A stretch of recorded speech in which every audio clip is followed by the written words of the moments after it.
Hi, welcome back to my channel. This is a DIY geometric wood accent wall tutorial. This picture is the inspiration of what I want to do in my son's room. Full transparency here, you can skip to around minute 4 of this video and that's exactly where the tutorial is going to begin. Up until minute 4 is more of behind the scenes, which in my eyes, I still consider this part of the tutorial because you see us setting up the wall before the actual steps get taken place. To me, this is just as important because I'm big on planning, but if you just want to see the step-by-step, go ahead to around minute 4 and you don't have to watch any of this. In my eyes, I wanted to show the raw reality of behind the scenes and setting up. Like I said, I do think this is part of the process, although everyone's wall is going to look different depending on the design that you pick. So I showed you the beginning of my inspiration picture, and we are starting to draw on the wall with pencil and using the straight edge tool. Again, this is going to be very specific in the tutorial with exactly how we did it, but I just wanted to let you know that if you wanted to take on an accent wall like this, it's going to, number one, take time. It's also going to take a lot of measuring and it's going to take a lot of precision. You want to make sure you are very much accurate when planning this wall, because once it's up, you're not going to, you don't want to regret it, is what I'm trying to say. So you see us measuring the bed. We're going to push the bed up against the wall. We're going to pull it out. And in that moment is when I made the decision and I told my dad, listen, the way the inspiration picture is, a nice part of it is going to be blocked by the bed because it's not just a clear wall. The bed's in front of it. So we made the decision to flip part of the design, which completely altered the accent wall. But I'm so glad that we did that because now that I see the final look, one, I haven't seen this wall design on Pinterest, which it can very much likely be there, and that's totally fine. But it feels nice to have something that's original. And two, it looks better in his room. So that's another thing. You can see an inspiration picture that looks beautiful, but it might not fit exactly your room. So you can always make things your own.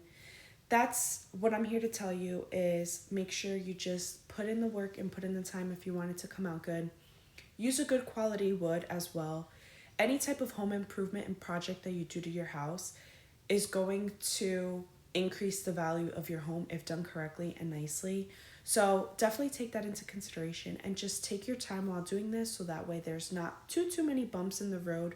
Like I said, I'm going to explain every single step and how we did it to achieve the look. Maybe there are different ways that you can do it. This is how we did it, and I kind of try to set it up like a DIY or how-to 101, almost like for dummies. I show you the products that we use, the exact process, and how it's being done. So I hope that this tutorial is super helpful for you. I tried to be as detailed as possible, but as always, I do answer all of my comments. So you can definitely leave me a comment with any questions and I will help you out to the fullest. I hope you enjoyed this tutorial and let me know your thoughts in the comments. Lines are very light. We did them with pencil, but I still want to show you so you have an idea. So tip number 1 that's very important is to use something that has a straight edge. We use this aluminum and it's a very firm. So you want to make sure you have something that's like that in order to get the very straight lines. And then the second key I would say is measurements. So we were very precise with our measurements. For example, like these lines that come off of the triangle that we have here, when you measure on this side, like we did 14 inches apart, you're also going to want to measure the 14 inches on this side. Measuring the 14 inches here and just making a line isn't going to necessarily make the sections even, so you have to measure on both sides to make sure that it's even.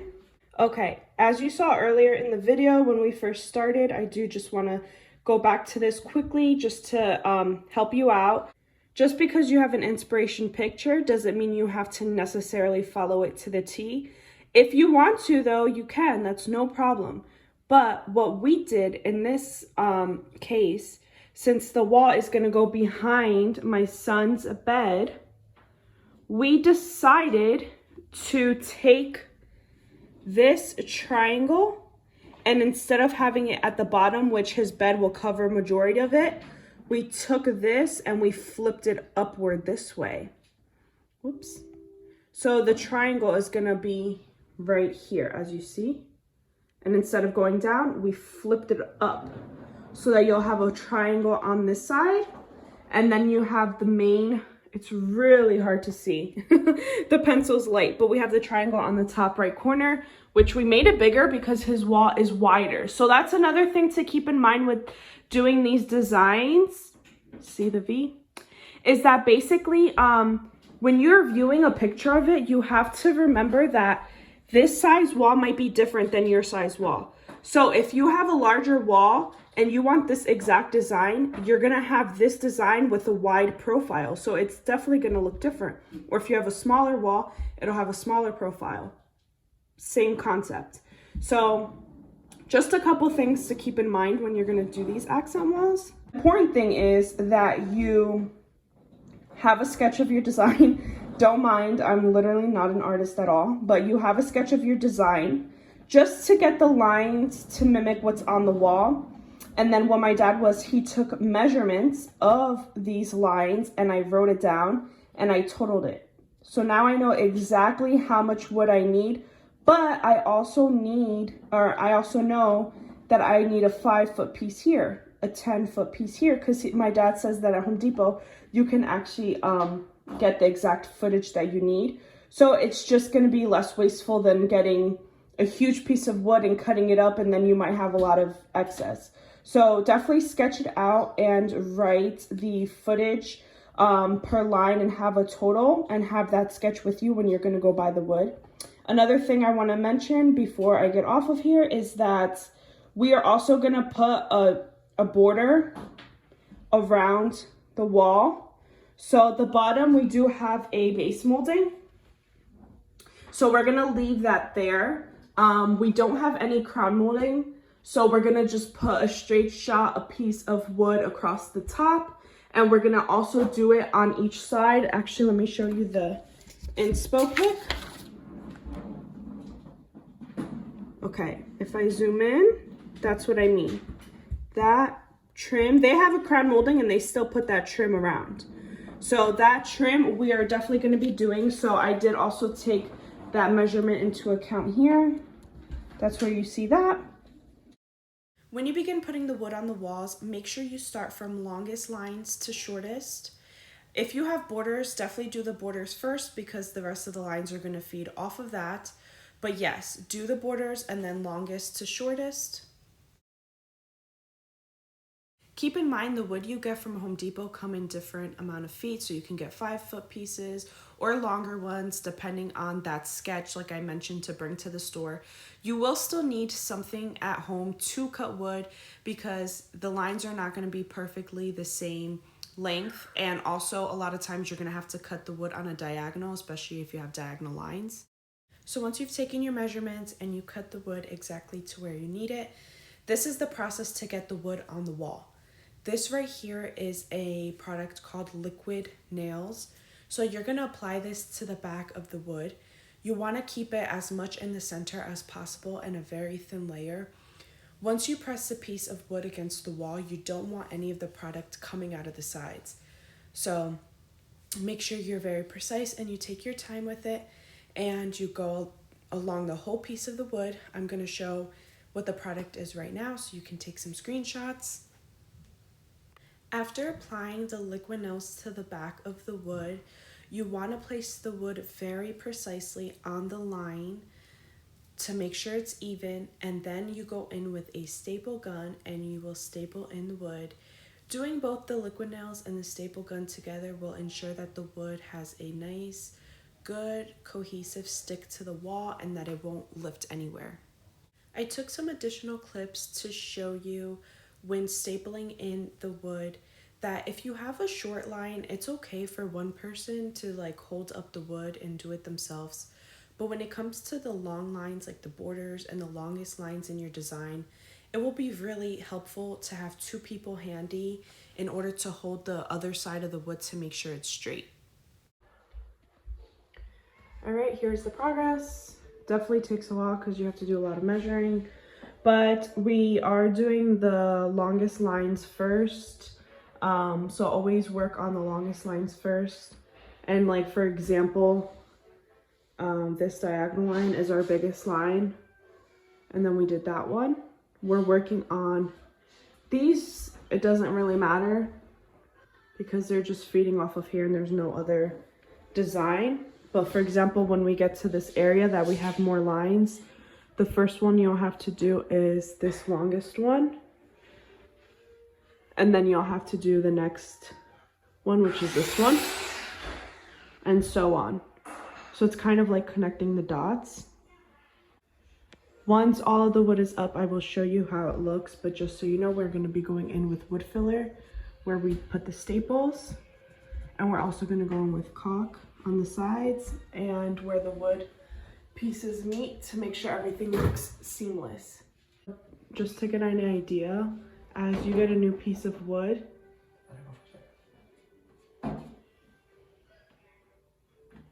we measure on the middle. So we take the line, for example, this line. You take the line that's on the wall and continue drawing it on the wood. And whatever new piece of wood you're gonna put on here, you're going to line it up in the middle of the wood. We're still putting up the wood, but we're starting to put it in the wood filler, so it looks like this. So you kind of just grab a piece. I'm going to show you how to do it. So here you can see where there's the staples, so you push in the filler to fill in the hole, and you smooth it out. And you have to do that in every single staple, and then you have to sand it after, before priming. So we put the filler, and so now my dad says that it takes a little bit of dry, and it's already getting pretty late. So what we're gonna do is in the morning, bright and early, we are going to go ahead and sand this lightly. So after you put the wood filler, you definitely have to sand it down.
Okay, we are back.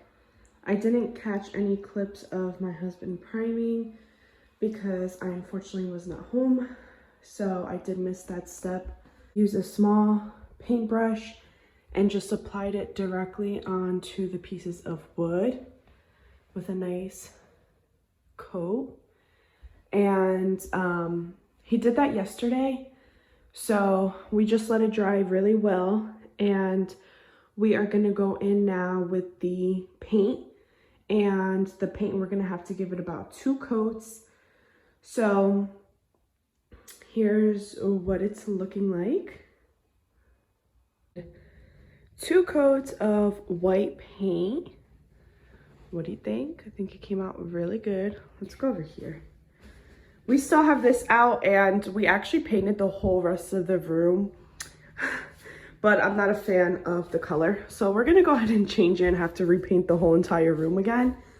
So yeah, That's why I just overlined on the sides with the white, because we're gonna go ahead and paint the rest of the room a different color. But this is the final look. I think it looks amazing. I absolutely love it.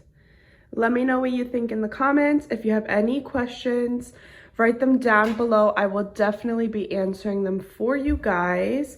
I hope you enjoyed this tutorial, and this video is strictly a how-to on this wall, but I will be doing a room transformation video for everything else in his room because I will be transforming this entire room. So hit that subscribe button, stay tuned.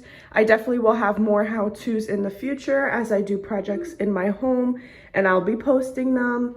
But a couple weeks or so, give me some time. Let me transform his room, and I will be doing before and afters and showing you everything that I bought to bring his room to life. So thank you again if you watched to this point in the video.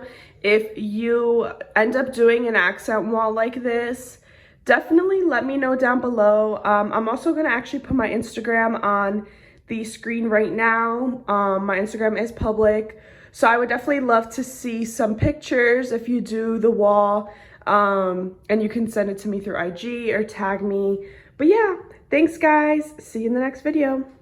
Bye.